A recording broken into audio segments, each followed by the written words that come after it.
નમસ્કાર, આપની સાથે હું સેજલ અને ચોમાસું લગભગ હવે ભારતના મોટાભાગના રાજ્યોમાં પહોંચી ચૂક્યું છે અને ગુજરાતમાં તો છેલ્લા ઘણા સમયથી અને ગઈકાલે તો જે મેઘરાજાએ ધમાકેદાર બેટિંગ કરી છે, ઘણા એવા દ્રશ્યો સામે આવ્યા છે. ક્યાંક રોડ રસ્તા તૂટી ગયા છે તો ક્યાંક લોકો ફસાઈ ગયા હોવાના દ્રશ્યો પણ સામે આવ્યા છે અને ભારે વરસાદ વરસ્યો છે અને હજુ પણ આગામી 5 થી 7 દિવસ હવામાન વિભાગે પણ આગાહી કરી છે કે ધમાકેદાર વરસાદ પડવાનો છે અને એવા પણ આપણે વાતો કરી છે વિડીયોઝમાં કે બે સિસ્ટમ ગુજરાત પર સક્રિય થઈ છે. આગામી દિવસમાં ગુજરાતમાં ચોમાસું કેવું રહેશે, વરસાદ કેટલા પ્રમાણમાં પડશે, કેવો વરસાદ પડશે અને કોને સાવચેત રહેવાનું છે, આ બધી જ માહિતી મેળવવી છે અને એટલે જ તમે સ્ક્રીન પર જોઈ રહ્યા હશો. હવામાન નિષ્ણાંત પરેશ ગોસ્વામી આપણી સાથે જોડાયા છે. એમની સાથે વાતો કરીશું. પરેશભાઈ, જમાવટમાં સ્વાગત છે આપનું. અને મેઘરાજા તો મન મૂકીને વરસી રહ્યા છે અને 2 દિવસથી ધમાકેદાર બેટિંગ મેઘરાજા કરી રહ્યા છે. અનેક જગ્યાઓ પર પાણી ભરાવાના એવા દ્રશ્યો પણ આપણે જોયા છે.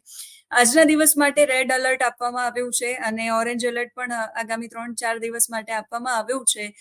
બે સિસ્ટમ ગુજરાત પર સક્રિય થઈ છે. બે સિસ્ટમ ને લઈને ગુજરાત પર વરસાદ કેવો રહેશે અને આગામી દિવસોમાં વરસાદ કેવો રહેશે? ચોક્કસથી સજ્જનબેન, આમ જોવા જઈએ તો જૂન મહિના દરમિયાન જે રેગ્યુલર વરસાદ પડતા હોય એની અંદર આ વર્ષે થોડીક વરસાદની માત્રા છે ઓછી નોંધાઈ છે. આ ચોક્કસ છે, પણ આમ જોવા જઈએ તો જે રીતે વલસાડ સુધી ચોમાસું આવી અને ત્યાં નિષ્ક્રિય થઈ ગયું હતું અને ઘણા દિવસ જે ચોમાસું નિષ્ક્રિય થયું, આનાથી ખેડૂતોમાં અને દરેક ગુજરાતીઓમાં એક ચિંતાનો માહોલ હતો. હવે આ ચિંતાના માહોલની અંદર ખેડૂતોના મુખ પર સ્મિત લાવવાનું કામ અત્યારના હાલના વરસાદે કર્યું છે. મને આનંદ થાય છે આજે જમાવટના માધ્યમથી આજે વાત કરતા કે રાજ્યની અંદર આવો ખૂબ સારો વરસાદ પડી ગયો છે. ખેડૂતો માટે આ ખૂબ આનંદની વાત છે. એટલે આજે વાત કરવા જઈએ તો જે લગભગ 27 જૂન સુધીમાં રાજ્યના મોટા ભાગના વિસ્તારોને નૈઋત્યના ચોમાસાએ કવર કરી લીધા હતા અને ચોમાસું જેવી રીતે 21 જૂન પછીથી આગળ વધવાનું ચાલુ થયું એટલે એકદમ ઝડપથી આગળ વધ્યું ને હવે ભારત દેશના લગભગ એકાદ બે સેન્ટરને બાદ કરતા રાજ્ય દેશના પણ તમામ સેન્ટરોમાં નૈઋત્યનું ચોમાસું છે એ બેસી ગયું છે અને અત્યારે ગુજરાતની વાત કરવા જઈએ તો ગુજરાતમાં પણ લગભગ મોટા ભાગના વિસ્તારોની અંદર સારા વરસાદો છે, વાવણી લાયક વરસાદ છે. અનેક જગ્યા એવી પણ છે જ્યાં વાવણી લાયક કરતા પણ વધારે એટલે કે 10-12 ઇંચ કે 15 ઇંચ જેવા પણ વરસાદના અત્યારે સમાચાર પ્રાપ્ત થઈ રહ્યા છે. સજલભાઈ, મહત્વની વાત તો અહીંયા એ છે કે ઘણી વખત એવું બનતું હોય છે કે રાજ્યના તમામ વિસ્તારોની અંદર સારા વરસાદો પડવા છતાં રાજ્યના અમુક તાલુકા એવા હોય કે તે નબળા રહી ગયા હોય. ચોક્કસથી હું માનું છું કે ગુજરાતમાં હજી અનેક તાલુકા એવા છે કે જ્યાં વરસાદનું પરફોર્મન્સ નબળું પણ છે, પણ ચિંતા કરવાની જરૂર નથી. અત્યારે જે પ્રકારે આ વરસાદનો રાઉન્ડ ચાલી રહ્યો છે, આ રાઉન્ડ છે કોઈ 1-2 દિવસ માટે નથી. આ લગભગ 1 અઠવાડિયું આ રાઉન્ડ ચાલે તેવી શક્યતાઓ દેખાઈ રહી છે. એટલે કે ભલે જૂન મહિનાની અંદર વરસાદની માત્રા ઓછી રહે, પણ જુલાઈ મહિનાનું જે આ પહેલું અઠવાડિયું છે એમાં પણ ખાસ કરીને આજે જુલાઈ મહિનાનો પહેલો દિવસ છે. આજથી જે આ રાઉન્ડ છે, આ સૌ પ્રથમ અઠવાડિયું જે જુલાઈ મહિનાનું છે એ ખૂબ સારું રહેવાનું છે. અત્યારે પણ ખાસ કરીને સૌરાષ્ટ્રના પશ્ચિમ ભાગો છે એની અંદર અત્યારે આજની તારીખે જ્યાં સુધી આપણે વાત કરી રહ્યા છીએ ત્યાં સુધી ખૂબ સારા વરસાદો અત્યારે પડી રહ્યા છે અને આજે અને આવતીકાલ એમ 2 દિવસ તો રાજ્યના અનેક વિસ્તારોની અંદર ભારેથી અતિ ભારે વરસાદો પડવાના છે. એનું મેઇન કારણ છે કે જેવી રીતે યુએસસી પણ અત્યારે આપણે સક્રિય છે. યુએસસી એટલે અપર એર સાયક્લોનિક, એ અત્યારે સક્રિય છે. એને કારણે પણ સૌરાષ્ટ્રના અનેક ભાગોની અંદર વરસાદો પડી રહ્યા છે. પશ્ચિમ સૌરાષ્ટ્ર એટલે કે દ્વારકાથી પશ્ચિમ દિશાની અંદર દરિયાની અંદર એક વરસાદી જે સિસ્ટમ છે આ ડીપ ડિપ્રેશનના સ્વરૂપમાં પણ છે. આ એક ચોક્કસથી કહી શકાય કે સિસ્ટમનો વ્યાપ છે એ છૂટો છવાયો છે, પણ ચોક્કસથી કહી શકાય કે એની કેટેગરી છે એ ડીપ ડિપ્રેશન સુધીની ગણી શકાય. એટલે આને કારણે જે થવાનું છે કે આવનારા 24 થી 36 કલાક દરમિયાન જે વરસાદ પડવાનો છે એમાં આમ તો હું જમાવટના માધ્યમથી દરેક જિલ્લાઓને એલર્ટ આપવા માંગુ છું કે ખાસ કાળજી રાખજો, સાવચેત રાખજો, સાવધાન રહેજો. કેમ કે હવે આવનારા 24 થી 36 કલાક જે ભારેથી અતિ ભારે વરસાદ પડવાનો છે જેમાં જામનગર, દ્વારકા, મોરબી અને સુરેન્દ્રનગર સૌરાષ્ટ્રના આટલા જિલ્લાઓ છે, જામનગર, દ્વારકા, સુરેન્દ્રનગર, મોરબી અને એના પછી જો સૌરાષ્ટ્રના બીજા વિસ્તારો હોય તો પોરબંદર અને જુનાગઢ ને સાથે અમુક રાજકોટના વિસ્તારો છે. આટલા વિસ્તારો છે એમાં ભારેથી અતિ ભારે વરસાદની શક્યતાઓ છે. કચ્છ જિલ્લાના જે દરિયાઈ કાંઠાના અમુક તાલુકા છે જેની અંદર માંડવી, કંડલા અને ગાંધીધામ જેવા જે વિસ્તારો છે, ભચાઉ ને ભુજ જેવા વિસ્તારો છે એમાં પણ ભારેથી અતિ ભારે વરસાદની શક્યતાઓ આવનારા 24 થી 36 કલાક દરમિયાન રહેલી છે. અને એ જે સિસ્ટમ છે એ સજલબેન અત્યારે જોવા જઈએ તો એ સજલબેન એ સિસ્ટમ છે એ લગભગ દ્વારકાથી પશ્ચિમ દિશામાં ખૂબ નજીક છે. એટલે એ ત્યાંથી પ્રવેશ કરશે અને દ્વારકા, જામનગર, મોરબી થઈ કચ્છના અમુક વિસ્તારોને લઈને મધ્ય ગુજરાત તરફ આગળ વધશે. એટલે વિરમગામ હોય કે સુરેન્દ્રનગર હોય કે અથવા તો અમદાવાદ જેવા વિસ્તારો હોય એમાં પણ આવનારા 24 થી 36 કલાક ભારેથી અતિ ભારે વરસાદની શક્યતાઓ છે. ખાસ કરીને અમદાવાદની વાત કરવા જઈએ તો અમદાવાદ છે એ ગુજરાતનું હાર્ટ ગણવામાં આવે છે. અમદાવાદ છે એક પ્રકારની ઉદ્યોગ ગતિ છે. આપણું જે આર્થિક માળખું છે અમદાવાદ આપણે ગણી શકાય છે. આ અમદાવાદની હાલતમાં કદાચ ક્યાંક કફોડી થઈ શકે છે. હું તો અહીં તંત્રને એલર્ટ કરવા માંગુ છું કે આવનારા 36 કલાક અમદાવાદને પણ સાચવવું પડશે. કેમ કે અમદાવાદ એવો વિસ્તાર છે કે જ્યાં અતિ વરસાદ પડવાને કારણે અનેક પ્રકારની સમસ્યાઓ નાના સેન્ટરોમાં કે નાના સિટીમાં જે સમસ્યાઓ થાય છે એના કરતા 3 ગણી સમસ્યા અમદાવાદમાં વધારે થાય છે. એટલે અમદાવાદ વાસીઓએ પણ અહીંયા સાચવવાનું રહેશે. અને એ સિસ્ટમ છે ઉત્તર ગુજરાતના પણ પાલનપુર, મહેસાણા હોય કે ખેડબ્રહ્મા જેવા વિસ્તારો હોય, લુણાવાડા છે કે મોડાસા જેવા વિસ્તારો છે એને પ્રભાવિત કરતા આગળ એ મધ્યપ્રદેશ અને રાજસ્થાન તરફ આગળ એ સિસ્ટમ નીકળવાની છે. એટલે આ જે સિસ્ટમ રાજસ્થાન સુધી પહોંચશે, જે દ્વારકાથી લઈને રાજસ્થાન સુધી પહોંચે, એમાં વચ્ચેના મેં જેટલા જિલ્લાઓના નામ આપ્યા છે બેન, આટલા જિલ્લાઓની અંદર અતિ ભારે વરસાદની શક્યતાઓ છે. એ જિલ્લાઓને બાદ કરતા રાજ્યના જે અન્ય વિસ્તારો છે અન્ય વિસ્તારોમાં પણ મધ્યમથી સારા વરસાદો છે એ ચાલુ રહેશે. એટલે આમ જોવા જઈએ તો આ અત્યારનું જે જુલાઈ મહિનાનો પહેલો અઠવાડિયાનો જે વરસાદનો રાઉન્ડ છે એ ઓલ ઓવર ગુજરાતમાં એટલે કે સાર્વત્રિક વરસાદનો રાઉન્ડ છે, ખૂબ સારા વરસાદનો રાઉન્ડ છે. અને આમાં ખરેખર તો ઘણા તાલુકા એવા પણ છે કે જ્યાં વાવણી લાયક વરસાદ થઈ ગયો છે પણ વરસાદ બંધ નથી રહેતો એટલે ખેડૂતો વાવણી નથી કરી શકતા. એટલે હવે તો ખેડૂતોને અમુક વિસ્તારમાં તો વરસાદ બંધ રહે એવી પણ જરૂરિયાત છે. પણ ચોક્કસ એટલું કહી શકાય કે આ રાઉન્ડ ખૂબ સારો છે. અને જૂન મહિનામાં જે વરસાદની ઘટ પડી છે એ જુલાઈ મહિનામાં સંપૂર્ણપણે એ ઘટ છે એ પુરવાર થઈ જશે. અને હવેથી આપણે જે ચોમાસું છે એક પ્રકારે જામ્યું છે. અત્યારે જે આઈઓડી એટલે કે ઇન્ડિયન ઓશન ડાયપોલ હોય એ એકદમ પોઝિટિવ ફેઝમાં છે. એટલે જુલાઈ મહિના દરમિયાન તો રાજ્યની અંદર ઘણી જગ્યાએ મેઘ તાંડવ જેવી પણ પરિસ્થિતિ સર્જાશે. અને જુલાઈ મહિનો છે એ એવો પણ છે, આમ તો જમાવટના માધ્યમથી આની પહેલા પણ આપણે એક વખત ચર્ચા કરી ચૂક્યા છે બેન. અને હજુ પણ હું આપને કહું છું કે જુલાઈ મહિના દરમિયાન દક્ષિણ ગુજરાત અને સૌરાષ્ટ્ર ખાસ સાવધાન રહે. કેમ કે ખૂબ મોટી અતિવૃષ્ટિની એક શક્યતાઓ અમને દેખાઈ રહી છે. કેમ કે આઈઓડી છે ને એ જે પ્રકારે અત્યારે પોઝિટિવ ફેઝમાં છે ખૂબ મજબૂત છે. એ જે પ્રકારે મજબૂત પોઝિશનમાં છે, આ પોઝિશનમાં જો કોઈ મોટી સિસ્ટમ બની જશે તો લગભગ દક્ષિણ ગુજરાત અથવા તો સૌરાષ્ટ્રની હાલત ખરાબ કરી શકે છે. આટલો ભયાનક વરસાદ અને એક પ્રકારે કહી શકાય કે તોફાની વરસાદ રાજ્યને ક્યાંય ક્ષતિ પહોંચાડે, નુકસાન પહોંચાડે, રાજ્યની અંદર તારાજી સર્જાય, અતિવૃષ્ટિ સર્જાય, આવા વરસાદોની પણ શક્યતાઓ જુલાઈ મહિના દરમિયાન છે સજલબેન. એટલે એ જે તમે વરસાદની વાત કરી રહ્યા છો, એક તો મારે 2-3 વસ્તુ સમજવી છે. એક તો તમે જે વરસાદનું કીધું તારાજી સર્જાય એ પ્રકારનો, અત્યારે બી અમુક વિસ્તારો એવા છે કે જ્યાં પૂરની પરિસ્થિતિ પહેલાથી જ સર્જાઈ છે નદીઓમાં ભારે પ્રવાહ આવવાના કારણે. તો એ જે વરસાદો છે એ જુલાઈ મહિનાના પ્રથમ સપ્તાહમાં જ આવવાના છે કે પ્રથમ સપ્તાહ પછીનો જે જુલાઈ મહિનો છે 10 તારીખ પછીનો જે વરસાદ છે એ એમાં આવવાનું છે, અથવા તો નવો રાઉન્ડ ત્યારે શરૂ થવાનો છે? અત્યારે અમે જે અલગ અલગ પેરામીટરોના આધારે સજલબેન જે આગાહી કરતા હોય છે એની અંદર હું આપને વૈજ્ઞાનિક ઢબે સમજાવવા માંગુ છું. કેમ કે લાંબા ગાળાના 2 પેરામીટર છે, અલ્નીનો અને લાનીનો. જે રીતે ગયા વર્ષે અલ્નીનો સક્રિય તો હવે ટૂંક સમયની અંદર લાનીનો સક્રિય થવા જઈ રહ્યો છે. જ્યારે લાનીનો સક્રિય થાય તો ઓલ ઓવર એશિયા ખંડમાં, ખાલી ભારત કે ગુજરાતની વાત નથી, ઓલ ઓવર એશિયા ખંડની અંદર સારા વરસાદો છે એ પડતા હોય છે, સારી સિસ્ટમો બનતી હોય છે. એવી રીતે જોવા જઈએ તો બીજું પેરામીટર છે આઈઓડી. આઈઓડી એટલે કે ઇન્ડિયન ઓશન ડાયપોલ. જે આપણે હિન્દ મહાસાગરનું જે તાપમાન છે એ પણ જો પોઝિટિવ રહે તો એને કારણે પણ અરબી સમુદ્ર અને બંગાળની ખાડીની અંદર મજબૂત સિસ્ટમો બનતી હોય છે. એટલે એને કારણે પણ આપણે સારા વરસાદો પડી શકતા હોય. બીજું પેરામીટર છે એમજેઓ એટલે કે મિડલ જુલન ઓશન. આનું જે પોઝિટિવ ફેઝમાં જો આ રહે એમજેઓ તો પણ આપણે સારા વરસાદો રહેતા હોય છે. એટલે લાનીના, આયોડીન, એમજેઓ આ ત્રણેય પેરામીટર છે જે પોઝિટિવ ફેઝમાં છે. એટલે બેન મારે એટલું આપને કહેવાનું છે કે અત્યારે પહેલું અઠવાડિયું, બીજું અઠવાડિયું કે ત્રીજું અઠવાડિયું એવું ચોક્કસ અમે નહીં કહી શકીએ. કેમ કે સેટેલાઇટના માધ્યમથી અમને જ્યારે પણ એક વરસાદી સિસ્ટમ બનતી દેખાશે ત્યારે અમે ચોક્કસથી 4-5 દિવસ અગાઉ એલર્ટ કરી દેશું. જેવી રીતે મેં અત્યારે 36 કલાક માટે કર્યા છે. 36 કલાક માટે મેં આપણે દ્વારકા, જામનગર, મોરબી, સુરેન્દ્રનગર, કચ્છના કંડલા હોય કે માંડવી હોય કે ભચાઉ હોય અથવા તો મધ્ય ગુજરાતના જે ભાગ હોય એમાં જે અત્યારે 36 કલાક અતિ ભારે વરસાદની શક્યતાઓ છે એવી જ રીતે જો કોઈ મોટી સિસ્ટમ બનશે એટલે ચોક્કસ તેમને જણાવશું. મને એટલો અત્યારે મારું એક અનુમાન છે સેજલબેન, કે જે રીતે આઈઓટી પોઝિટિવ ફેઝમાં છે એ સાથે ઓક્સો ટ્રફ ખૂબ મજબૂત બની રહ્યું છે. જ્યારે નૈઋત્યનું ચોમાસું ચાલુ હોય ત્યારે દક્ષિણ ગુજરાતથી લઈને કેરળ સુધીનો જે સંપૂર્ણ દરિયાઈ કાંઠો જે છે એ દરિયાકાંઠે એક ઓક્સો ટ્રફ બનેલો હોય છે. આ ઓક્સો ટ્રફ છે એ પણ ખૂબ મજબૂત છે. ટ્રફ રેખાઓ આપણા ગુજરાત ઉપર ઘણી બધી બની રહી છે. આ તમામ પરિસ્થિતિ એવું એક આપણે ઇન્ડિકેશન આપી રહ્યું છે કે રાજ્યની અંદર જુલાઈ મહિના દરમિયાન ગમે ત્યારે અરબી સમુદ્રની અંદર મોટી વરસાદી સિસ્ટમ બનશે.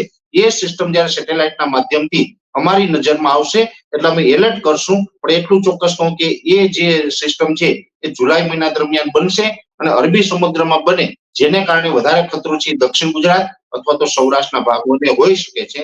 અને સૌરાષ્ટ્ર અથવા તો દક્ષિણ ગુજરાતમાં ગમે ત્યારે જુલાઈ મહિના દરમિયાન અતિ ભારે વરસાદો નોંધાય તેવી શક્યતાઓ અમને આ વૈજ્ઞાનિક જે મેં પેરામીટરો સમજાવ્યા છે 4 પેરામીટરો, એ 4 પેરામીટર, ઓક્સો ટ્રફ અને ટ્રફ રેખા આ તમામ પરિબળોને કારણે અમને દેખાઈ રહી છે સુંદરબેન. એક વસ્તુ એ પણ સમજવી છે કે અમે જ્યારે વિડીયોઝ બનાવતા હોઈએ અથવા તો કોઈ વિડીયોઝ જોતા હોઈએ તો એવું કહે છે કે એવું કહીએ છીએ કે 2 સિસ્ટમ સક્રિય થઈ છે. એક તો કચ્છ પાકિસ્તાન તરફ અને એક ઉત્તર ગુજરાત તરફ એક સિસ્ટમ સક્રિય થઈ છે. ખાનગી મોડેલો છે એ પણ એવું દર્શાવી રહી છે. અમે હમણાં વાત કરી 36 થી 24 કલાક, 24 થી 36 કલાક માટેની, એમાં પણ તમે એવું કહ્યું કે અપર એર સાયક્લોનિક સર્ક્યુલેશન છે. એટલે આ એ સમજવું છે એક તો વૈજ્ઞાનિક ઢબે, કારણ કે આમાં અમે થોડા કન્ફ્યુઝ છીએ એટલા માટે કે 2 સિસ્ટમ છે કે એક જ સિસ્ટમ છે જે સક્રિય થઈ છે અને એના કારણે આ વરસાદ આવી રહ્યો છે. સિસ્ટમ એક ગણી શકાય બેન કે અત્યારે જે પ્રકારે અરબી સમુદ્ર તરફથી જે પશ્ચિમ સૌરાષ્ટ્રના ભાગો છે ત્યાંથી લઈને મધ્ય ગુજરાત તરફ આગળ વધવાની છે. એક જે છે એ યુએસી છે. એટલે યુએસી અને વરસાદી સિસ્ટમ બંને અલગ છે અને બંનેને આપણે સમજવું હોય તો જે વરસાદી જે સિસ્ટમ હોય છે એ તમે કોઈ પણ એપ્લિકેશનના માધ્યમથી, કોઈ પણ અલગ અલગ મોડેલોના માધ્યમથી તમે એને ટ્રેસ કરો અને જે વરસાદી સિસ્ટમ જ્યાંથી પસાર થતી હોય ને એ વિસ્તારમાં વરસાદ પડે. અને યુએસી એવી વસ્તુ છે કે યુએસી જ્યાંથી પસાર થતી હોય ત્યાં નહીં પણ એના પાછળના ભાગની અંદર વરસાદો પડતા હોય. એટલે કઈ સિસ્ટમ સક્રિય છે ને એને ખાસ સમજવી જરૂરી છે કે જો યુએસી હોય તો એ જે વિસ્તારમાં તમને બતાવતું હોય કે આ વિસ્તારોમાંથી પસાર થાય છે તો એ જે વિસ્તારમાંથી પસાર થાય ત્યાં વરસાદ ન પડે. મોટા ભાગે એવું બનતું હોય કે યુએસી જ્યારે પસાર થતી હોય ને એટલે એનું જે કેન્દ્ર બિંદુ હોય ને એનાથી દક્ષિણ પશ્ચિમના વિસ્તારોની અંદર વરસાદો પડવાની સંભાવનાઓ પ્રબળ હોય છે. એટલે કઈ સિસ્ટમ છે એ તો ટૂંકમાં એક જે વેધર એક્સપર્ટ હોય એ સમજી શકે, કેમ કે સેટેલાઇટના માધ્યમથી કે જે અલગ અલગ એપ્લિકેશનોના માધ્યમથી જોશો ને તો જે લોકોનો અનુભવ નથી એને બધું સરખું જ દેખાશે. પણ આ જે વેધર એક્સપર્ટ તરીકે અમે સમજી જાય ને એટલે અમે કહેતા હોય કે આ વિસ્તારમાં ઘણી વખત એવું બનતું હોય બેન કે એપ્લિકેશનો છે બીજા જિલ્લા ઉપર બતાવતું હોય અને અમે આગાહી કરતા હોય બીજા જિલ્લા ઉપર. એનું કારણ હોય યુએસી હોય તો જે વિસ્તારમાંથી યુએસસી પસાર થાય એ વિસ્તારમાં વરસાદ ન પડે, એના દક્ષિણ પશ્ચિમ ભાગોની અંદર વરસાદ પડતા હોય. જ્યારે ડીપ ડિપ્રેશન હોય તો એ ડીપ ડિપ્રેશન જે વિસ્તારોમાંથી પસાર થાય છે અને ડીપ ડિપ્રેશનમાં જેટલો રેડ એરિયા હોય છે એ રેડ એરિયાની અંદર વધારે વરસાદ પડવાની શક્યતા હોય, કેમ કે પાણીનો જથ્થો છે ને ત્યાં હોય.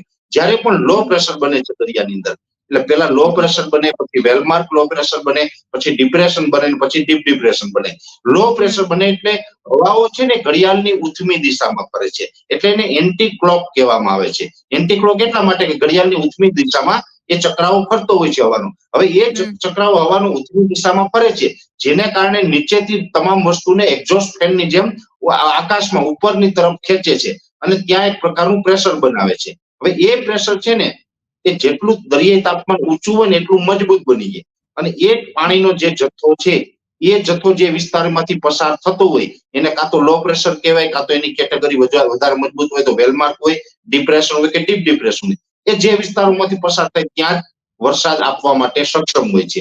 એટલે યુએસી હોય, ટ્રફ રેખા હોય, જો ટ્રફ રેખા છે એ પણ વસ્તુ અલગ છે. ઘણી વખત અમે ટ્રફ રેખાની વાત કરતા હોય છે.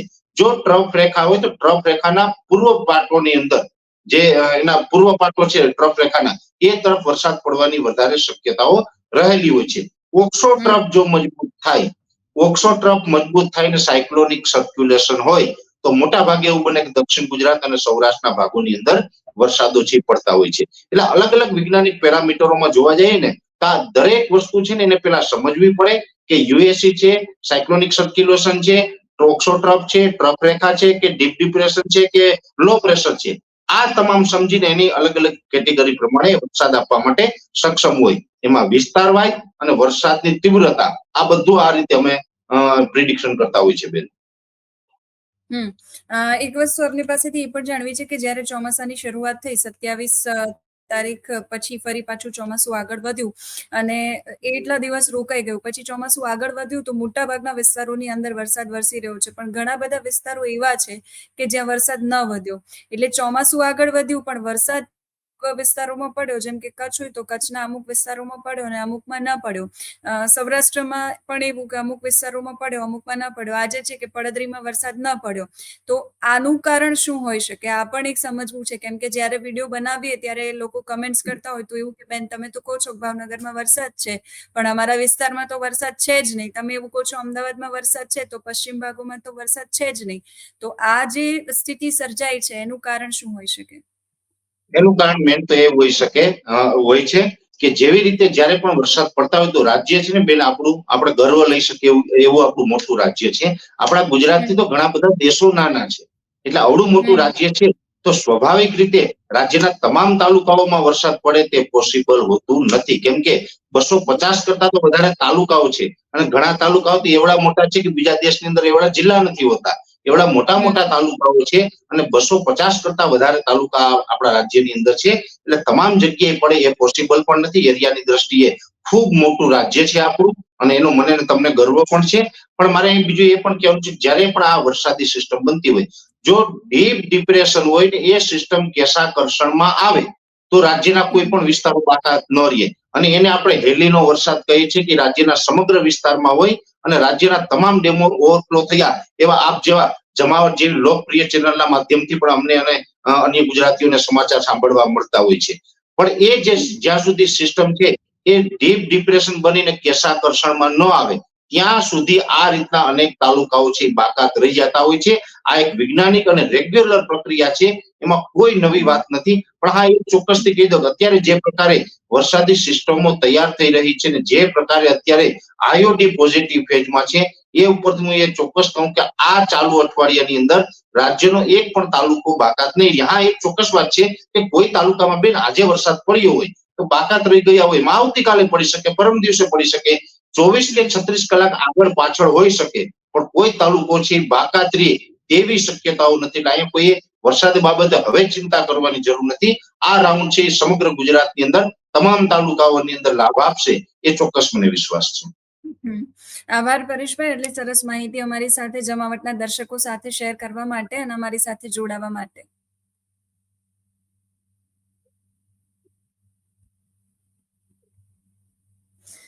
તો આ હતા પરેશ ગોસ્વામી, હવામાન નિષ્ણાંત, જેને હવામાનને લઈને આપણી જે ચિંતાઓ છે એ દૂર કરી છે અને હવે પછીનો જે વરસાદ છે, આગામી સમયની અંદર જે વરસાદ પડવાનો છે એ વરસાદ એવો હશે કે જેમાં તમારી અને મારી જે ફરિયાદો છે કે ભાઈ મારા વિસ્તારમાં વરસાદ નથી, તો એવું હવે બનશે નહીં. કેમ કે સિસ્ટમ ગુજરાતની અંદર સક્રિય થઈ છે અને સિસ્ટમના કારણે આ જુલાઈ મહિનાની અંદરનો જે વરસાદ છે, વરસાદ બહુ જ સારા પ્રમાણમાં વરસાદ પડશે અને કોઈ પણ તાલુકો, કોઈ પણ જિલ્લો છે હવે બાકાત નહીં રહે. કેમ કે હજુ આગામી આખો મહિનો વરસાદ પડવાનો છે અને આગામી દિવસોમાં પણ વરસાદ પડવાનો છે ને આજનો દિવસ અને આવતીકાલનો દિવસ એટલે 24 થી 36 કલાક જે છે એ સતર્ક રહેવાનું છે, સાવચેત રહેવાનું છે. જે રીતે હવામાન નિષ્ણાંતે કહ્યું, હવામાન વિભાગ પણ સતત કહી રહ્યું છે. દરિયા કિનારાના જે વિસ્તારો છે ખાસ કરીને એને સતર્ક રહેવાનું છે, કેમ કે એક upper air cyclonic circulation system સક્રિય થઈ છે અને એ સિસ્ટમના કારણે દ્વારકાથી જે પશ્ચિમ ભાગો છે ત્યાર પછી એ મધ્ય ગુજરાતમાં એ સિસ્ટમ પહોંચશે, ત્યાર પછી ત્યાંથી આગળ વધશે અને એ ડિપ્રેશન છે એ આગળ વધતા આગળ જતું જશે. એમ વરસાદ જે છે એ સારો ગુજરાતની અંદર પડશે. અને આ જુલાઈની અંદર તો હવામાન નિષ્ણાંત પરેશ ગોસ્વામીએ મોટી આગાહી કરી છે કે અતિવૃષ્ટિ પણ પડે એવી શક્યતા છે. પણ જે પણ અપડેટ્સ હશે એ પરેશભાઈ પાસેથી આપણે પણ લેતા રહીશું. હવામાન વિભાગની અપડેટ્સ પણ તમારા સુધી પહોંચાડતા રહીશું. પણ આ જુલાઈ મહિનાની અંદર જે પણ જિલ્લામાં વરસાદ નથી વરસ્યો ત્યાં પણ સારા વરસાદની આગાહી હવામાન વિભાગ અને હવામાન નિષ્ણાંતો કરી રહ્યા છે. એટલે અત્યારે તો આ ખૂબ આનંદના સમાચાર છે, પણ હા 36 કલાક જે છે એ ખૂબ સાચવવાનું છે, કેમ કે 36 કલાક બહુ જ ભારે છે. અતિ ભારે, અત્યંત ભારે વરસાદની આગાહી નિષ્ણાંતો અને હવામાન વિભાગ બંને દ્વારા કરવામાં આવી છે. અને જે રીતે અમે પણ તમારા સુધી સતત વિડીયોના માધ્યમથી માહિતી પહોંચાડી રહ્યા છીએ, એટલે ખાસ આપને અપીલ પણ કરી રહ્યા છીએ કે જો દરિયા કિનારાના વિસ્તારોમાં તમે હોય, નદી, તળાવ, ડેમની આસપાસના વિસ્તારોમાં હોય તો તમે પણ સતર્ક રહેજો. નીચાણવાળા વિસ્તારોની આસપાસ જવાનું ટાળજો. જ્યાં ફરજિયાતપણે જવું પડે એવું હોય તો વાત અલગ છે, બાકી પણ ન જતા. અને દરિયા કિનારે જો તમે ફરવા ગયા હોય તો પણ ખાસ સાવચેતી રાખજો, કેમ કે 36 કલાક અતિ ભારે ગણાવાયા છે અને સતર્ક રહેવાનું છે હવામાન વિભાગ અને પ્રશાસનને પણ. કારણ કે આ વખતે તો પરેશ ગોસ્વામી અમદાવાદની અંદર પણ ભારે વરસાદની, અત્યંત ભારે વરસાદની આગાહી કરી છે, એટલે પ્રશાસનને પણ એમણે અલર્ટ કર્યું છે. અને એટલે જ અમે તમને અપીલ કરી રહ્યા છીએ કે સતર્ક રહેજો અને સાવધાન રહેજો. અત્યારે આ વિડીયોમાં બસ આટલું જ. નમસ્કાર.